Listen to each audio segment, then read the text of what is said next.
करते हैं एडेप्टेशन। ठीक है, तो देखो कल हमने माइग्रेशन, सस्पेंशन और कंफर्मेशन एंड एक और क्या पढ़ा था बताओ? 4 प्रोसेस बताई थी ना मैंने, suspend, migrate, confirm and regulate. ठीक है, 4 प्रोसेस हमने अच्छे से पढ़ी थी। तो आज हम पढ़ेंगे एडेप्टेशन। तो शुरू करते हैं। जो बच्चे न्यू है उनको मैं इन्फॉर्म करना चाह रही हूँ कि this is a NCERT rapid revision series and we are doing chapter organism and population.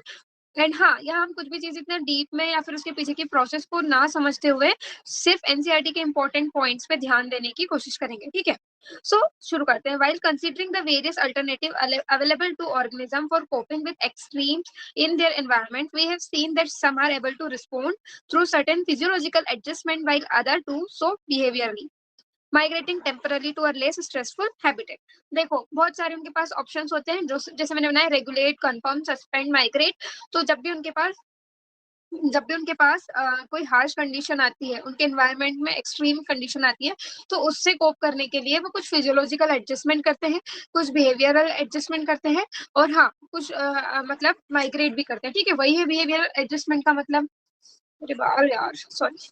सो यहाँ पे बात हो रही है एडेप्टेशन की। ठीक है, so adaptation is any attribute of the organism, मतलब जो ऑर्गेनिज्म अपने आप के लिए करने वाला है। It is any attribute of the organism, अब चाहे वो मॉर्फोलॉजिकल हो या फिजियोलॉजिकल हो। ठीक है, मॉर्फोलॉजिकल या फिजियोलॉजिकल या behavioural, that enables the organism to survive and reproduce. दो वर्ड है, survive and reproduce in its habitat. ठीक है, तो उसके जो एट्रीब्यूट्स होते हैं, जो वो करता है अपने आप के सर्वाइवल के लिए, अपने आप के रिप्रोडक्शन के लिए। ठीक है, 2 मिनट गाइस, चलो ठीक है। तो सॉरी गाइस, सॉरी। चलो अब आते हैं वापस से। Many adaptation have evolved over a long evolutionary time and are genetically fixed. अब कुछ एडेप्टेशन ऐसे होते हैं जो बहुत इवोल्यूशनरी टाइम से होते हुए आए हैं, जैसे अलग अलग टाइप के। अब क्या एग्जांपल लूं, तो वो जेनेटिकली फिक्स हो चुके हैं, मतलब कि अब ऐसा नहीं है कि उनके जो ऑफ स्प्रिंग आएंगे वो खुद अपने आप को एडेप्ट करेंगे। उनके जीन में ऐसा हो चुका है कि जेनेटिकली वो एडेप्टेशन कर पा रहे हैं। ठीक है, अब हम आ रहे हैं in the absence of an external source of water. ये एग्जाम्पल है, या ये इंपॉर्टेंट एग्जाम्पल है जो आपसे स्टेटमेंट के फॉर्म में पूछा जाएगा। कंगारू रेट, ठीक है, किसका एग्जांपल है? कंगारू रेट, और कहा है नॉर्थ अमेरिकन डेजर्ट में, is capable of meeting all it's water requirement. दो चीजों से होता है, देखो अंडरलाइन कर लो, इंटरनल फैट ऑक्सीडेशन, जो जिसमें एक वाटर एक बाई प्रोडक्ट होता है। अब देखो डेजर्ट में पानी कम होता है, तो अपने अंदर का जो फैट होता है ना, उसी का ऑक्सीडेशन करता है और उस रिएक्शन से पानी निकलता है, तो अपनी बॉडी में खुद ही वाटर क्रिएट कर रहा है। ठीक है, और दूसरा क्या करता है, उसकी एबिलिटी होती है कि वो बहुत कंसेंट्रेट यूरिन पास करता है, जिससे कि मिनिमम लॉस होता है वाटर का। आपने भी देखा होगा जब आप कम पानी पीते हैं ना, आपका यूरिन पासेस बहुत कम हो जाता है। अब आप ज्यादा पानी पीते हैं तो ज्यादा हो जाता है। तो वो कम क्यों हो जाता है? To conserve water in your body, क्योंकि आपकी बॉडी को पता है कि आप पानी नहीं पी रहे, तो वो यूरिन पास नहीं करने देगी। ठीक है, तो आप याद रखेंगे। एक एग्जाम्पल क्या है कंगारू रेट का, कंगारू रेट। ठीक है, तो कंगारू और रेट दो अलग अलग चीजें होती है, पर इस रेट का नाम ही कंगारू रेट है। अब ये है कहाँ? नॉर्थ अमेरिकन डेजर्ट में। क्या क्या याद रखना है? Kangaroo rat, north American desert, दो चीजें, internal fat oxidation and concentrated urine. दूसरा एग्जांपल लेते हैं। Many desert plant have thick cuticle on their leaf surface and have their stomata arranged in deep pits to minimize water loss through transpiration. Transpiration fall आपने पढ़ा है कि जो stomata से पानी लॉस हो जाता है। ठीक है, स्टोमेटा ओपन रह जाता है, उससे पानी लॉस हो जाता है, उसको हम ट्रांसपिरेशन कहते हैं। तो कुछ कुछ डेजर्ट प्लांट जो होते हैं ना, उनमें क्या होता है कि जो लीफ होती है उसके ऊपर एक क्यूटिकल की लेयर जमी हुई होती है। ठीक है, उससे क्या होता है कि वाटर लॉस इतने आसानी से नहीं हो पाता, प्लस उनका स्टोमेटा डीप पीट्स में, मतलब अंदर गड्ढे में प्रेजेंट रहता है, इतना सुपरफिशियल सरफेस पे प्रेजेंट नहीं होता है कि उनका जल्दी वाटर लॉस हो पाए, क्योंकि उनको तो वाटर कंजर्व करना है। तो एक हो गया कंगारू रेट, दूसरा हो गया डेजर्ट प्लांट। तो डेजर्ट प्लांट के भी दो चीजें हो गई, एक तो हो गई क्यूटिकल और दूसरा हो गया स्टोमेटा अरेंज इन डीप पीट। ठीक है, अब देखो they also have a special photosynthetic pathway, इसको हम बोलते हैं कैम पाथवे। तो डेजर्ट प्लांट की तीसरी चीज आ गई, क्या है? CAM pathway that enable their stomata to remain close during day time. ठीक है, दिन में धूप होती है, सूर्य पानी खींचता है, भाप बन के उठता है, ट्रांसपिरेशन होता है, तो दिन में वो अपना स्टोमेटा बंद कर लेते हैं, ठीक है। तो इस पाथवे को हम बोलेंगे केम पाथवे, CAM। अब देखो some desert plant like opuntia have no leaves, कुछ डेजर्ट प्लांट होते हैं, देखो अब इन्होंने तो अपनी पत्तियों में मॉडिफिकेशन कर लिए कि पत्ती से पानी ना जाए, पर इन्होंने तो पत्तियां ही हटा दी कि पत्तियां ना रहेगी बांस, ना बजेगी बांसुरी, तो ना रहेगी पत्ती, ना होगा वाटर लॉस। समझे, समझे कि नहीं समझे?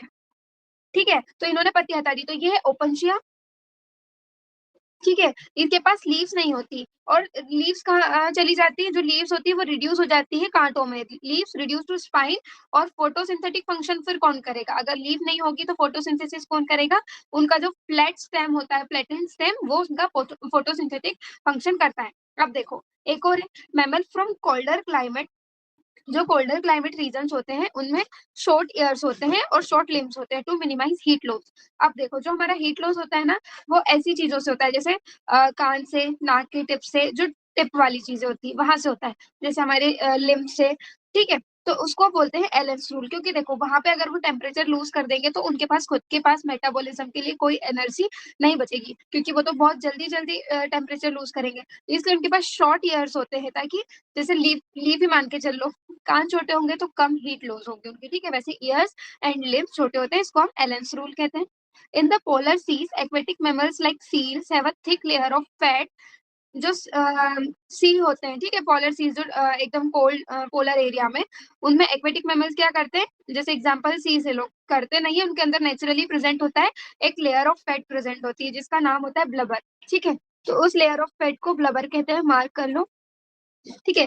ब्लबर बिलो देयर स्किन, तो वो एक इंसुलेटर की तरह एक्ट करती है और हीट लॉस को रिड्यूस करती है, ठीक है।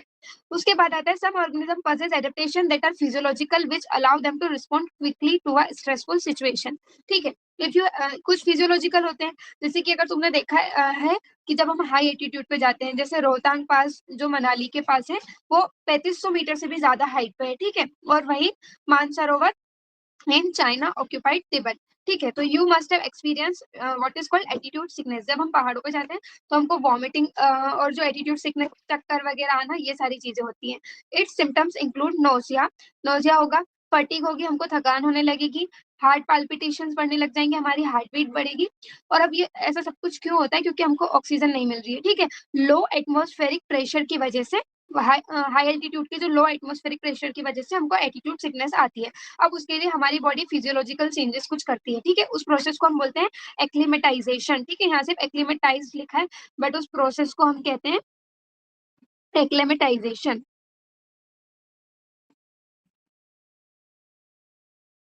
ठीक है। उस प्रोसेस को हम कहेंगे एक्लेमेटाइजेशन। तो एक्लेमेटाइज हो जाते हैं हम, और फिर हमको एटीट्यूड सिकनेस नहीं होती। अब आप बताओ कि एटीट्यूड सिकनेस को कम करने के लिए जो एक्लेमेटाइजेशन होता है उसमें होता क्या क्या है। तो हमारी बॉडी कंपनसेट करती है लो ऑक्सीजन अवेलेबिलिटी को, ठीक है। तो हमें हमें वहाँ पे low high pressure, sorry low pressure of oxygen की वजह से ऑक्सीजन अवेलेबल नहीं हो पाती है, तो हमारी बॉडी क्या करेगी, अपनी आरबीसी बढ़ा लेगी, ताकि जितनी भी ऑक्सीजन अवेलेबल हो रही है उतनी की उतनी वहां पे अपनी बॉडी के टिश्यूज को मिल पाए। तो आरबीसी प्रोडक्शन बढ़ जाता है, आरबीसी प्रोडक्शन बढ़ जाता है, और डिक्रीज हो जाती है बाइंडिंग एफिनिटी। अब देखो सबसे ज्यादा गलतियां डिक्रीज और इंक्रीज में करते हैं। हमको क्या लगता है, लंग्स में ऑक्सीजन आ रही है, ठीक है, लंग्स में ऑक्सीजन आ रही है, बाइंडिंग एफिनिटी क्या हुई, आरबीसी और ऑक्सीजन की बाइंडिंग की एफिनिटी की, वो कितने ज्यादा बाइंड कर रहे हैं। तो तुमको क्या लगता है कि लंग्स में ऑक्सीजन आ रही है तो वहां से आरबीसी उसको बाइंड करके लाएगी, तो उसकी तो एफिनिटी बढ़नी चाहिए, ज्यादा एफिनिटी होनी चाहिए उसको बाइंड करके लाने की। पर आरबीसी को कहीं ना कहीं जाके उसको टिश्यू के पास भी तो छोड़ना है, टिश्यू के पास आरबीसी को अनबाइंड भी तो होना है। तो वो डिक्रीज एफिनिटी इसलिए हो जाती है ताकि वो जल्दी से टिश्यू को अनबाइंड कर, टिश्यू के पास ऑक्सीजन को अनबाइंड कर पाए। तो ये वर्ड इंपॉर्टेंट है, डिक्रीजिंग द बाइंडिंग एफिनिटी, ठीक है, decreasing the binding affinity of haemoglobin and by increasing the breathing rate. तो तीन चीजें होती है, increasing RBC production, decreasing binding affinity of haemoglobin and increasing breathing rate, ठीक है। और किसी को भी है क्या आवाज का प्रॉब्लम, वॉइस सब बाकी सबको क्लियर है? क्लियर है। आकांक्षा शायद आपके यहाँ ही नेटवर्क की प्रॉब्लम होगी, एक बार चेक कर लीजिए। चलो तो चीजें समझ में आ गई क्या क्या है। अब देखो many tribes live in the high altitude of Himalayas, find out if they normally have a higher red blood cell count और total haemoglobin than people living in the plains. तो देखो यहाँ पे फिर एक असर्शन रीजन टाइप क्वेश्चन बनेगा। एक assertion reason type question क्या बनेगा?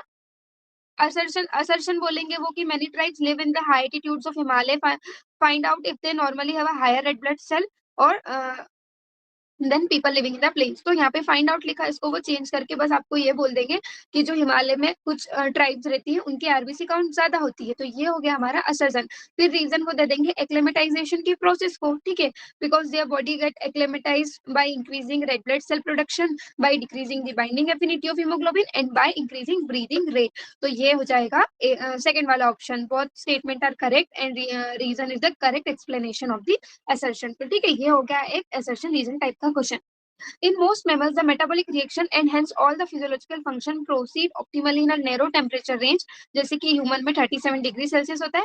बट देर आर माइक्रोब जो होते हैं archaebacteria that flourish in hot spring and deep sea hydrothermal vents where temperature far exceeds 100 degree Celsius. तो कैसे हो जाता है? कुछ बैक्टीरिया जो एकदम 100 डिग्री सेल्सियस में भी सर्वाइव कर जाते हैं क्योंकि उनके अंदर कुछ एंजाइमेटिक मॉडिफिकेशन होते हैं। उनका सेल वॉल इस तरीके का होता है कि उनको टेम्परेचर से कोई डैमेज नहीं होता। जैसे many fish thrive in Antarctica water where the temperature is always below zero. How do they manage to keep their body fluids from freezing? तो उनके बॉडी फ्लूइड्स में कुछ चीजें होती हैं, ग्लाइकोल, मेरे को एग्जैक्ट नाम अभी याद नहीं, मैं आपको फिर नोट्स में ये दे देती हूँ, ठीक है। तो कुछ ऐसे सब्सटेंस होते हैं जिनकी वजह से उनका ब्लड फ्रीज नहीं करता। A large variety of marine invertebrates and fish live at great depth in the ocean where the pressure could be 100 times the normal atmospheric pressure that we experience.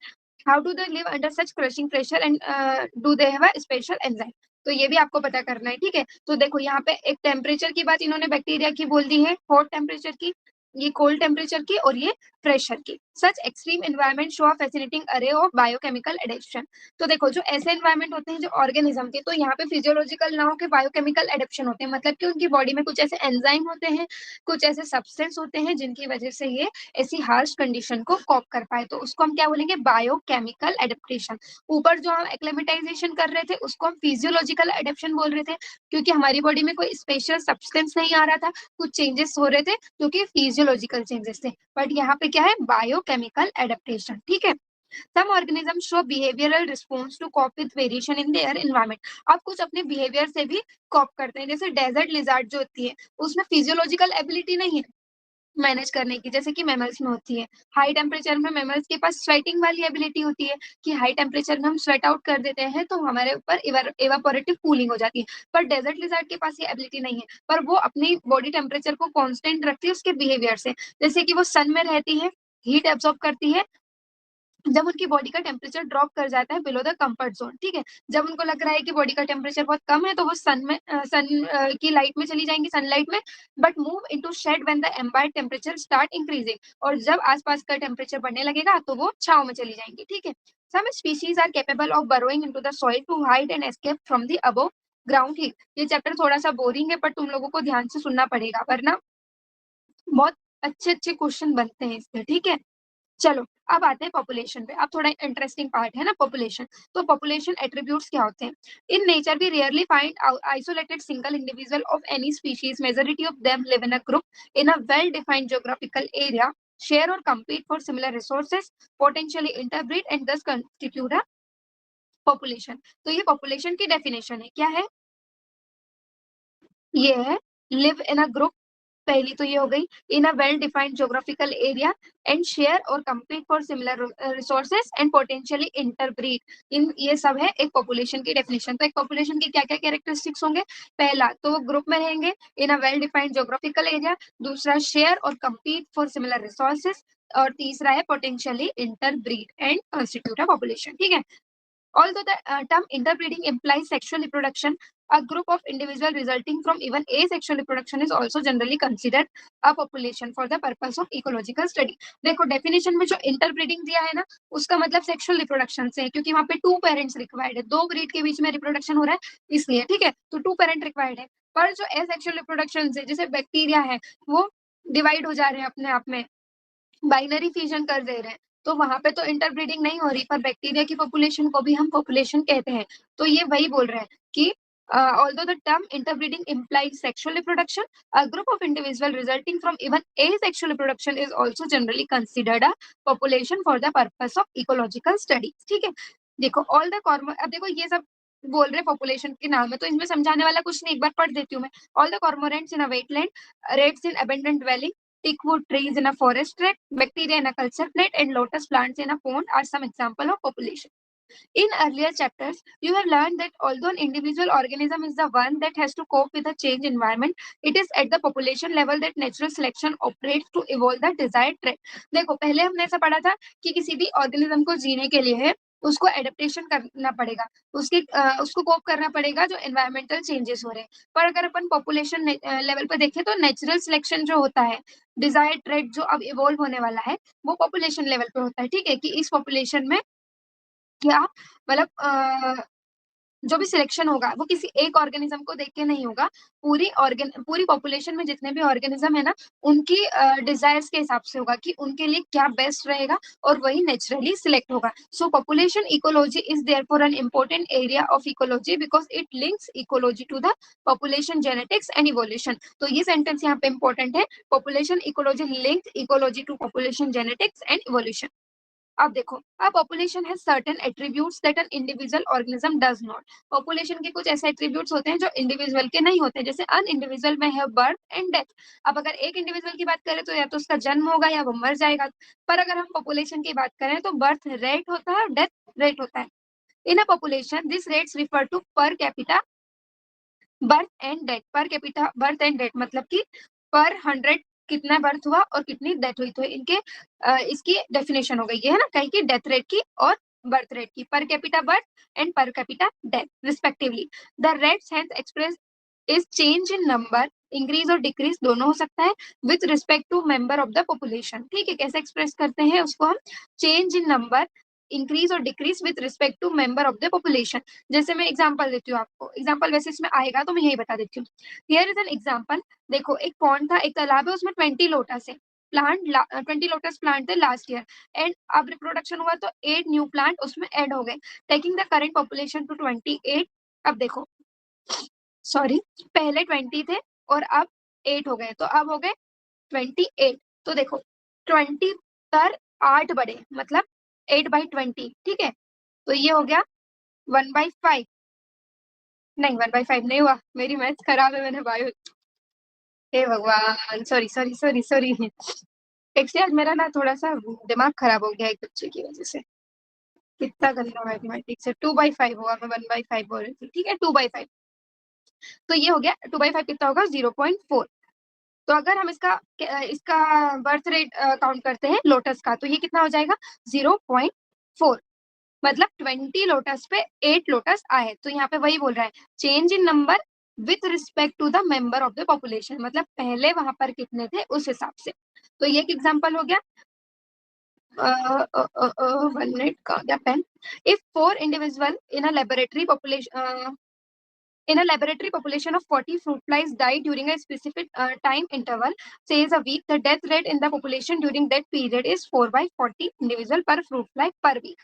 ठीक है, अभी बोल रहे हैं एक लेबोरेटरी में 40 फ्रूट फ्लाइज थे, उसमें से 4 डेथ हो गई उनकी, तो 4/40 मतलब 1/10, तो 0.1 फ्रूट फ्लाई पर पर फ्रूट सॉरी पर फ्रूट फ्लाई, मतलब एक फ्रूट फ्लाई पे 0.1 फ्रूट फ्लाई की डेथ हुई। ठीक है, पर वीक, एक वीक में, जैसे कि अगर हम हमारी ह्यूमंस की पॉपुलेशन काउंट करते हैं तो हम उसको पर ईयर देखते हैं, यहाँ पे हमने फ्रूट फ्लाई की पर वीक में देखी। तो ये दोनों चीजें समझ में आई,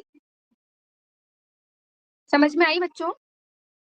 थोड़ा सा बोरिंग है यार, देखो सच में बोरिंग है, मुझे भी मजा नहीं आ रहा है, पर थोड़ा सा प्लीज कोशिश करोगी समझे, मुझे तो ये चैप्टर ही पता नहीं क्यों अजीब ही लगता है। Another attribute characteristics of a population is a sex ratio. चलो मैं तुमको अच्छे से पढ़ाते हुए चलती हूँ, है ना। तो देखो पहला एट्रीब्यूट हमने क्या देखा, पॉपुलेशन एट्रीब्यूट्स हम देख रहे हैं ना, ठीक है, पॉपुलेशन एट्री, ताकि तुम लोग बोर ना हो। तो पहला हमने देखा बर्थ रेट या डेथ रेट, ठीक है, और दूसरा हम देखेंगे सेक्स रेशियो। अब सेक्स रेशियो क्या होगा, सेक्स रेशियो ये होगा अनदर एट्रीब्यूट, अब ये दूसरे एट्रीब्यूट की बात करें, another attribute characteristics of a population is a sex ratio. Sex ratio में हम देखते हैं अन इंडिविजुअल इज आइदर मेल और अ फीमेल। अगर हम इंडिविजुअल की बात करें तो या तो वो मेल हो सकती है और फीमेल हो सकती है। जैसे कि हमने इंडिविजुअल का देखा था कि किसी इंडिविजुअल की या तो बर्थ हो सकती है, डेथ हो सकती है, पर population has a sex ratio. जैसे 60% of the population are female and 40% are male, ऐसा होता नहीं है। फीमेल की पॉपुलेशन कम है इंडिया में। A population at any given time is composed of individuals of different ages. If the age distribution percent individual of a given age or age group is plotted for the population, the resulting structure is called an the age pyramid. अब देखो age pyramid की बात कर ली। अब इन्होंने पहले क्या बात करी थी? सबसे पहले इन्होंने जन्म और मृत्यु की बात कर ली, मतलब बर्थ रेट, डेथ रेट, फिर सेक्स हो गए, फीमेल और मेल। अब ये एज की बात कर रहे हैं, तो एज पिरामिड की इन्होंने ऐसे वेग डेफिनेशन दी है ना कि समझ में नहीं आएगा कि एज पिरामिड की डेफिनेशन क्या है। अब इन्होंने इनकी डेफिनेशन के अकॉर्डिंग है, if the age distribution percent individual of a given age और a age group is plotted for the population, the resulting structure is called an age pyramid. ये है एज की डेफिनेशन, मतलब कि एज डिस्ट्रीब्यूशन को अपन ने एक पॉपुलेशन के लिए प्लॉट किया है। तो अब उसको देखो, for human population the age pyramid generally show age distribution of males and females in a combined diagram. The shape of the pyramid reflect the growth status of the population, whether it is growing, stable और decline. ठीक है, तो अब देखो ये है growing होगा, stable होगा या डिक्लाइन होगा। अभी बीच में लाइन क्यों लिखी हुई खींची हुई है? क्योंकि एक साइड फीमेल और एक साइड मेल का ही दिखा रहे हैं। ठीक है, तो इन्होंने सबसे बेस में लिया है प्री रिप्रोडक्टिव मतलब चाइल्ड एज जो कि सबसे ज्यादा है, और रिप्रोडक्टिव जो कि मिडल में है, और पोस्ट रिप्रोडक्टिव जो कि कम है। तो अब देखो ये एक्सपेंडिंग पॉपुलेशन है। ये कैसी पॉपुलेशन है? एक्सपेंडिंग। अगर प्री रिप्रोडक्टिव एज के बच्चे मतलब प्री रिप्रोडक्टिव एज की पॉपुलेशन ज्यादा है देन रिप्रोडक्टिव, मतलब ये कभी ना कभी जाके रिप्रोडक्टिव एज में आएंगे ये वाली पॉपुलेशन। तो इस पिरामिड का क्या होगा? पॉपुलेशन बढ़ेगी। इस जगह का क्या होगा? पॉपुलेशन बढ़ेगी। लेकिन अब देखो यहाँ पे जितना रिप्रोडक्टिव एज में है उतने ही प्री रिप्रोडक्टिव एज में है, मतलब जब इनकी रिप्रोडक्टिव एज आएगी तो ये इतने ही रहेंगे, तो ये पॉपुलेशन तो हमेशा इतनी ही रहेगी। तो इसको हम कहेंगे स्टेबल। तो आप एक्सपेंडिंग और स्टेबल को कैसे पहचानोगे? समझ में आया? देखो यहाँ पे प्री रिप्रोडक्टिव वाले ज्यादा है, तो अब 5-10 साल बाद मान लो कि ये रिप्रोडक्टिव एज में पहुंच गए, तो ये तो ज्यादा के ज्यादा रहेंगे। तो ये ज्यादा है तो ये रिप्रोडक्टिव एज में पहुंचेंगे तो ज्यादा रिप्रोडक्शन होगा, ज्यादा रिप्रोडक्शन होगा तो पॉपुलेशन बढ़ेगी, तो ये क्या होगा? पॉपुलेशन एक्सपांड होगी। ठीक है, अब देखो यहाँ पे प्री रिप्रोडक्टिव और पोस्ट रिप्रोडक्टिव, प्री रिप्रोडक्टिव और पोस्ट रिप्रोडक्टिव दोनों बराबर है। तो 5-10 साल बाद जब ये रिप्रोडक्टिव एज में पहुंचेंगे, 5-10 साल बाद जब रिप्रोडक्टिव एज में पहुंचेंगे तो भी इतना ही रिप्रोडक्शन होगा जितना अभी हो रहा है। ठीक है, तो पॉपुलेशन स्टेबल रहेगी। ठीक है, अब देखो यहाँ पे प्री रिप्रोडक्टिव एज में बच्चे कम है और अभी रिप्रोडक्टिव में ज्यादा है, तो जब ये रिप्रोडक्टिव एज में पहुंचेंगे तो कम रिप्रोडक्शन होगा, तो ये पॉपुलेशन डिक्लाइन है। ठीक है, इनके शेप से समझ में आ गया तुमको?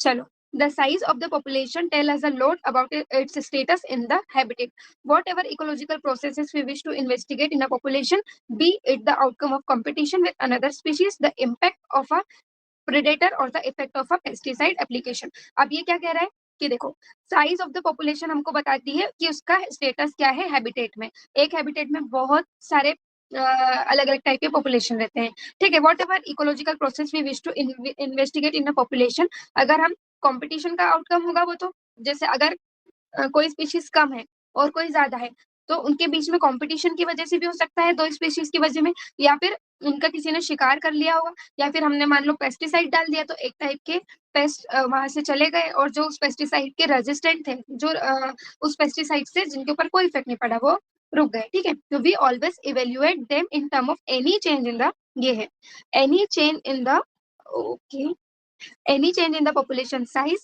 The size in nature could be low as the less than 10, जैसे कि Siberian crane at Bharatpur wetland in any year, तो वो लेस देन 10 होते हैं, और मिलियंस में भी हो सकते हैं, जैसे कि क्लेमाइडोमोनास इन अ पोन। तो पॉपुलेशन साइज कुछ भी हो सकती है। Population size more technically called population density. Population size को हम ज्यादा अच्छा वर्ड यूज करें ना तो उसको पॉपुलेशन डेंसिटी बोलते हैं, जिसको एन से हम डेसिग्नेट करते हैं, और इसको ये बोल रहे हैं need not to be necessarily be measured in numbers only. अब आपसे वो ट्रू फॉल्स वाला क्वेश्चन पूछ सकता है। कैसे ट्रू फॉल्स वाला? कि देखो वो बोल देगा population density need to be necessarily measured by number only, तो ट्रू होगा? बताओ, population density need to be measured by number only, true है या फॉल्स है? फॉल्स है। क्योंकि ऐसा ज़रूरी नहीं है। अब जैसे इसका एग्ज़ाम्पल बता दें, जबकि ऑल्दो ऐसा होता है कि total number is generally the most appropriate measure of the population density, it is in some case either meaningless. कुछ टाइम पे मीनिंगलेस होता है और कुछ टाइम पे डिफिकल्ट भी होता है। वो कैसे? अब देखो, in an area if there are 200 parthenium plants but only a single huge banyan tree with a large canopy, stating that the population density of banyan is low relative to that parthenium amounts to underestimating the enormous role in the banyan in that community। अब देखो, एक जगह पे एक बहुत बड़ा बरगद का पेड़ है, ठीक है, बहुत बड़ा, उसकी बहुत बड़ी कैनोपी है, और 200 गाजर घास के पौधे जो पार्थेनियम होती है, कैरोट ग्रास। तो अगर हम अब ये बोल दें नंबर काउंट करके कि पार्थेनियम की पॉपुलेशन बनियान ट्री से ज्यादा है, तो ये तो बेइज्जती हो जाएगी ना उसकी बनियान ट्री की, भाई वो कितना बड़ा है, ये तो उसकी इंसल्ट हो जाएगी। तो ऐसा तो हम नहीं बोल सकते, हम उसको अंडर एस्टिमेट कर रहे हैं। तो ऐसे केसेस में हम क्या करते हैं, in such cases the percent cover और biomass is a more meaningful measure of the population size. तो यहाँ पे हम बायोमास देखेंगे कि कितना ज्यादा बायोमास प्रेजेंट है। तो ऑब्वियसली बनियान ट्री का बायोमास जो प्रेजेंट है वो बहुत ज्यादा है। अगर तुम 200 कैरोट ग्रास को एक साथ इफेक्ट करोगे तो शायद एक साथ कलेक्ट करोगे तो शायद बनियान ट्री की एक ब्रांच भी ना बन पाए, ठीक है। Total number is again not an easily adaptable measure if the population is huge and counting is impossible or very time consuming. If you have a dense laboratory culture of bacteria in a petri dish, what is the best measure to report its density? ठीक है। अब जैसे total number तुम bacteria को count कर पाओगे क्या? वो तो एकदम बंच में होते हैं ना, और वो छोटे छोटे होते हैं। तो वो बोल रहा है कि जब बहुत ज्यादा नंबर हो तब भी हम पॉपुलेशन को काउंट नहीं कर सकते। अब ये क्वेश्चन पूछा है कि तुम बैक्टीरियल कल्चर को कैसे काउंट करोगे, तो उसका आंसर मैं आपको बताती हूँ, in the form of colonies, ठीक है। कितनी कॉलोनीज उसने बनाई है वैसे काउंट करेंगे। Sometimes for certain ecological investigation there is no need to know the absolute population density, relative density serve the purpose equally well। अब देखो, रिलेटिव डेंसिटी का टर्म आ गया। अब ये बोल रहे हैं कि कभी कभी हमको पॉपुलेशन डेंसिटी की जरूरत नहीं पड़ती है, रिलेटिव डेंसिटी की से भी काम पड़ जाता है। जैसे अब तुम एक तालाब में घुस के सारी मछलियों को तो नहीं गिनोगे ना फॉर काउंटिंग ऑफ पॉपुलेशन, तो यहाँ पे हम रिलेटिव देख लेंगे। जैसे the number of fish caught per trap is good enough measure of its total population density in the lake। अब जैसे 2 लेक है, हमने पहली बार जाल लगाया तो उसमें एक लेक में 100 मछली आई और एक लेक में 50 मछली आई, तो इससे हमको पता चल जाएगा ना कि कौन सी लेक में मछलियां ज्यादा है। तो ये क्या हो गई? Relative density. We are mostly obliged to estimate population sizes indirectly without actually counting them or seeing them। देखो, कभी कभी अपन को बिना उनको काउंट किए भी पॉपुलेशन डेंसिटी बतानी पड़ती है। जैसे कि अगर टाइगर का सेंसस हो तो हम शेर को तो गिनने नहीं जाएंगे, वरना हम खुद ही पॉपुलेशन से हट जाएंगे। तो the tiger census in our national park and tiger reserve is often based on the पग मार्क्स, उनके पैरों के निशान और उनके फीसेस से, उनके फीकल पैलेट से। फीकल पैलेट्स पता है ना क्या होता है? उनका एक्सक्रीटा। तो उनके फीकल पैलेट से और उनके पग मार्क्स से, जो उनके पैरों के निशान है, हम उससे चेक करते हैं, ठीक है। अब आते हैं पॉपुलेशन ग्रोथ पे। पॉपुलेशन ग्रोथ क्या होता है? देखो, द साइज ऑफ, तुम साथ साथ में एनसीईआरटी पढ़ रहे हो ना, एनसीईआरटी लेके तो बैठे हो ना, ऐसा तो नहीं है कि बस। हाँ, बताओ भाई। जी मैम, जी मैम। ठीक है, गुड। चलो देखो, the size of a population for any species is not a static parameter. अब वर्ड क्या है? स्टैटिक। स्टैटिक मतलब रुका हुआ, जो चेंज ना होता हो, ठीक है। तो size of a population static तो है नहीं, क्योंकि हमारी पॉपुलेशन तो बढ़ती जा रही है। It keeps changing in time depending on various factor including food availability, predation pressure and adverse weather. तो ये चेंज होती रहती है और किस किस फैक्टर पे डिपेंड करती है? खाना मिल रहा है या नहीं। ज्यादा खाना मिलेगा तो पॉपुलेशन बढ़ जाएगी, अगर उनका शिकार ज्यादा हो गया तो पॉपुलेशन कम पड़ जाएगी, अगर वेदर एडवर्स हो गया तो पॉपुलेशन कम हो जाएगी। इस तरह करके 3-4 फैक्टर पे डिपेंड करती है। किन किन पे? फूड अवेलेबिलिटी, उसके बाद है predation pressure and adverse weather।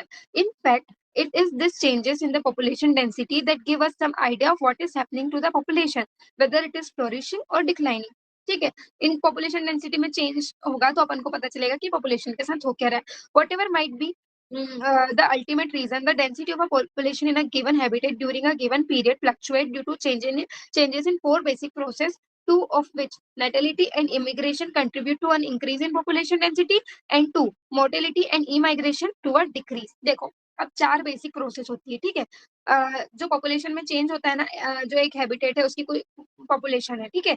Population density of a given habitat during a given period, जब हम मान लो 10 साल के अंदर कंसीडर कर रहे हैं कि क्या हुआ, तो 4 बेसिक प्रोसेस की वजह से वो होती है। तो 4 बेसिक प्रोसेस क्या है? नेटेलिटी, मोर्टेलिटी, इमिग्रेशन और इमाइग्रेशन, ठीक है।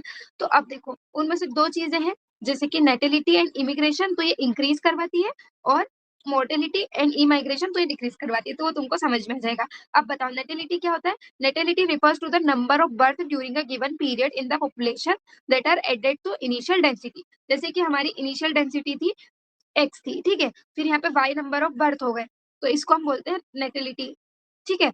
Number of birth during a given period in the population that are added to initial density, तो वाई हो गया हमारा नेटेलिटी। ये तो हमारी शुरू से इतने थे, जो कि जो नए बर्थ हुए उनको हमने इनिशियल पॉपुलेशन डेंसिटी में जोड़ दिया, ठीक है, और नए बर्थ को हम बोलते हैं नेटेलिटी। आपसे नहीं पूछते आपकी नेटिव प्लेस क्या है, मतलब आपकी बर्थ प्लेस क्या है, उस तरीके से ये वर्ड है नेटेलिटी। और मोर्टेलिटी का मतलब तो तुमको पता है, मरना। तो number of death in the population during a given period. फिर है immigration, number of individual of the same species. देखो यहाँ पे एक वर्ड है सेम स्पीसीज। पॉपुलेशन मतलब इमिग्रेशन दूसरी स्पीसीज का भी हो सकता है, पर इंक्रीज इन पॉपुलेशन हम काउंट कब करेंगे? जब द नंबर ऑफ इंडिविजुअल काय का हो, सेम स्पीसीज का हो, that have come into the habitat from elsewhere, कहीं से भी आया हो, हमें फर्क नहीं पड़ता, पर आया है सेम स्पीसीज का आया है during the time period under consideration, जिस टाइम पीरियड में हम काउंट कर रहे हैं, ठीक है। फिर है इमाइग्रेशन, तो number of individual of the population वो लेफ्ट द हैबिटेट, ठीक है, जो कि हैबिटेट से चला जाता है, and gone some elsewhere during the time period under consideration। तो ये 4 डेफिनेशन क्लियर है तुम लोगों को? All 4 definition are clear, good. चलो तो ये डायग्राम में बताती हूँ। देखो ये है पॉपुलेशन डेंसिटी, उसको एन से डेसिग्नेट किया है, ठीक है। पॉपुलेशन डेंसिटी को इन्होंने एन से डेसिग्नेट किया है। अब देखो मोर्टेलिटी मतलब डेथ होता है, वो तो हम सबको पता है। तो अगर डेथ हो गई तो ऑब्वियसली पॉपुलेशन कम हो जाएगी, तो ये माइनस करता है, ठीक है, ये क्या करता है? माइनस। और नेटेलिटी क्या करता है? इस पॉपुलेशन डेंसिटी में प्लस करता है। मतलब अगर नेटेलिटी अब तुमसे क्वेश्चन पूछती हूँ, अगर पॉपुलेशन डेंसिटी है एन, ठीक है, पॉपुलेशन डेंसिटी है एन, और मैं बोल रही हूँ 10 ईयर्स के अंदर B is greater than D, तो एन बढ़ेगा या कम होगा? एन बढ़ेगा या कम होगा बताओ? सागरिका, अजरा, अमृता, ताजमा, बताओ। पीहू, इंक्रीज होगा, गुड। और वही अगर मैं डी को ग्रेटर बता दूं तो कम हो जाएगा, कॉमन सेंस। अब देखो इमिग्रेशन और इमाइग्रेशन में कंफ्यूजन होता है। तो ई से क्या होता है? एग्जिट, एग्जिट मतलब जा रहा है, ठीक है, ई से एग्जिट। तो इससे अगर कोई जा रहा है तो कम होगा, और आई से ज्यादा होगा। तो अगर किसी गिवन टाइम में E is greater than I है, 10 ईयर मान लो, तो एन इंक्रीज होगा या डिक्रीज होगा? डिक्रीज होगा, ठीक है। So if N is the, अभी बोल रहा है, so if N is the population density at time T, then its density at time T plus one, मतलब एक साल में अगर अपन मान रहे हैं, तो एन टी प्लस वन कितना हो जाएगा? N T plus B plus I minus D plus E. तो देखो इसको समझाती हूँ मैं। अपनी पहले थी एन टी शुरू में, ठीक है, अपनी पॉपुलेशन, एक टाइम ले लो अपन, 2 टाइम पीरियड पे देखेंगे, टी टाइम है और एक टी प्लस वन टाइम है, ठीक है। तो टी टाइम पे अपनी पॉपुलेशन कितनी थी? एन टी, और टी प्लस वन टाइम पे कितनी हो जाएगी? N T plus one. तो अब एन टी प्लस वन कितना है? कितना है? N T plus one is equal to, जितनी थी उतनी तो है ही है, एन टी, ठीक है। अब बढ़ाता कौन कौन है? बढ़ाता है बर्थ प्लस इमिग्रेशन, और घटाता कौन कौन है? डेथ प्लस इमाइग्रेशन, ठीक है। तो ये ऐसे हो जाता है फॉर्मूला डिराइव, ठीक है। So you can see from the above equation that population density will increase if the number of birth plus the number of immigrants, मतलब B plus I is more than the number of death plus the number of immigrants। तो देखो ये वो statement बोलेगा। अब मैं तुम्हें एक स्टेटमेंट बोलती हूँ, तुम बताना सही है क्या, सही है क्या नहीं, ठीक है। देखो population density will increase if the number of birth plus the number of immigrant is less than the number of death plus the number of immigrants। True है या फॉल्स है? फॉल्स है। मोर होगा ना, मतलब अगर जो माइनस वाला पार्ट है उसको छोटा होना पड़ेगा तब बढ़ेगी, ठीक है, ये तो कांस्टेंट है ही। अब अगर ये माइनस वाला पार्ट बड़ा हो गया तो ये कम हो जाएगा, मतलब इसमें से और हमारे बंदे चले जाएंगे। तो ये ऐसा नहीं कि सिर्फ ये स्टेटमेंट याद कर लिया, ठीक है, इसका कॉन्सेप्ट अब समझ में आ जाना चाहिए, ठीक है। जैसे अगर मैं बोलूं कि population density will increase if the number of birth is less than the number of death, true है या फॉल्स है?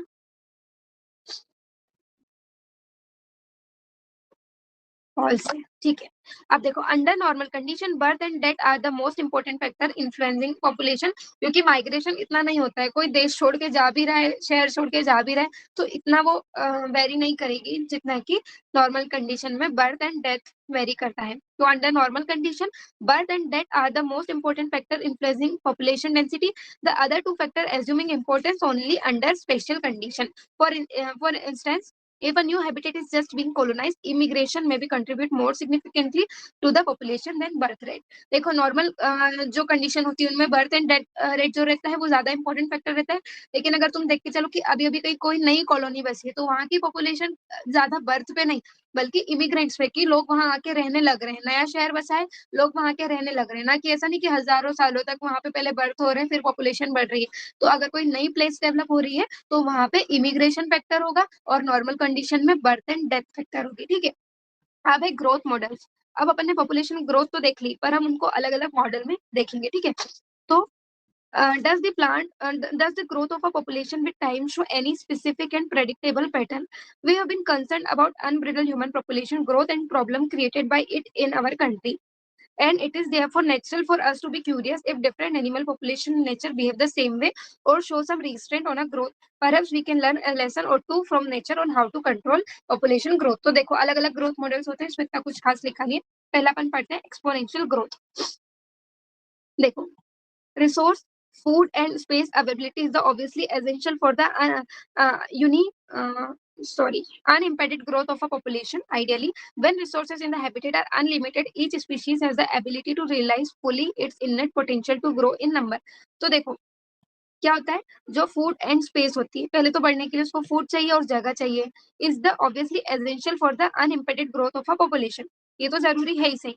तो अगर अनलिमिटेड रिसोर्स हुए, when resource in the habitat are unlimited, each species has the ability to realize fully its innate potential to grow in number. हर species का maximum potential आएगा कि वो नंबर में ग्रो करे। अब देखो, as Darwin observe by developing his theory of natural selection, then the population grow in an exponential or geometric fashion. If in a population of size n, the birth rate, ये फिर बोल रहा है not total number but पर capita birth, birth rate बोला है ना कि बर्थ बोला है। तो यहाँ से एक और क्वेश्चन आ सकता है, यहाँ पे बर्थ नहीं आएगा, बर्थ रेट आएगा, ठीक है। अगर एन उसकी इनिशियल डेंसिटी है और बर्थ रेट स्मॉल बी से रिप्रेजेंट कर रहे हैं, और कैपिटल बी से हम क्या रिप्रेजेंट करते हैं, कैपिटल बी से हम क्या रिप्रेजेंट करते हैं, बताओ तो बताओ। बर्थ, हाँ, और स्मॉल बी से बर्थ रेट, हाँ, नेटेलिटी एंड डेथ रेट। तो अगेन यहाँ पे पर कैपिटा डेथ रेट की बात करिए as small d, then the increase और decrease in N during unit time period t, d N by D t will be. तो देखो, इन्होंने एक फॉर्मूला दे दिया है, ये क्या होता है, डिफरेंशिएशन तुमने फिजिक्स में सब पढ़ा है, सबने पढ़ा है। तो देखो, D N by D T, differentiation का मतलब होता है चेंज विथ रिस्पेक्ट टू, जैसे इसको हम कैसे पढ़ते हैं, change in natality with respect to time, ठीक है। इस पूरे फॉर्मूले का क्या मतलब हुआ, change in natality with respect to time. अब उसके लिए इन्होंने फॉर्मूला बनाया है। तो नेटिलिटी शुरू में कितनी थी, एन थी, उसको इन्होंने मल्टीप्लाई किया बर्थ माइनस डेथ से, ठीक है।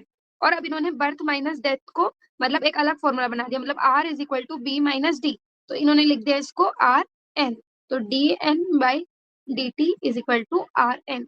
ये बन के आया फॉर्मूला काय का, एक्सपोनेंशियल ग्रोथ का। अब देखो, the R in the equation is called the intrinsic rate of natural increase. तो आर को हम क्या बोल रहे हैं, intrinsic rate of natural increase. So what is the formula of intrinsic rate of natural increase, B minus D, capital B minus capital D, correct, correct और not.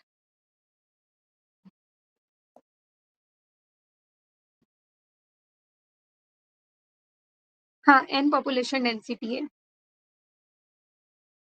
Correct नहीं है बेटा, capital B minus capital D नहीं, small B minus small D है।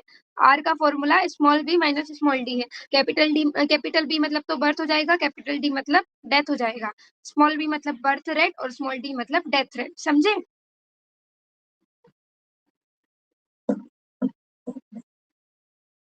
समझ गए, चलो ये एक जल्दी से खत्म करो फिर क्लास खत्म करते हैं, ठीक है। And it is very important parameter chosen for assessing impact in any biotic और abiotic factor on population growth. तो ये एक बहुत इंपॉर्टेंट पैरामीटर होता है जिससे हम बायोटिक और एबायोटिक फैक्टर का इम्पैक्ट देखते हैं पॉपुलेशन ग्रोथ पे क्या हो रहा है। ठीक है, बहुत बोरिंग हो गई है क्लास, इसको कल कंटिन्यू करते हैं ताकि तुम लोग ध्यान दो, तुम्हारा भी मन भटक रहा है मुझे पता है। ठीक है, क्योंकि